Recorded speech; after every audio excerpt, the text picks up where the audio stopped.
ఆడపిల్లలతో తప్పుగా ప్రవర్తించిన వాళ్ళకి ఎవరికైనా ఖచ్చితంగా శిక్ష పడాలి. చట్టం దృష్టిలో అందరూ సమానమే. ఎంత పెద్ద వాళ్ళనైనా వాళ్ళని వదలకూడదు. అలాగే ఈ సెక్షన్ల పేరుతో ఓవర్ స్మార్ట్నెస్తో ఇప్పుడు జరుగుతున్న బయట మగవాళ్ళపై ఉన్న ఈ క్రైమ్ రేట్స్ని ఉద్దేశించి ఒక మగవాడు కష్టపడి సంపాదించుకున్న కెరియర్ని దెబ్బ కొట్టాలి అని ఓవర్ స్మార్ట్గా ఉన్న వాళ్ళని కూడా ఖచ్చితంగా అలాగే శిక్షించాలి.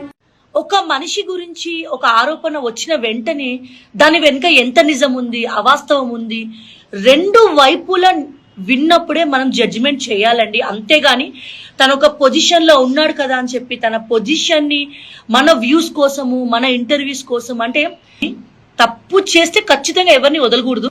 ఖచ్చితంగా నిజం అనేది బయటకు వస్తుంది. చట్టం దృష్టిలో అందరూ సమానమే.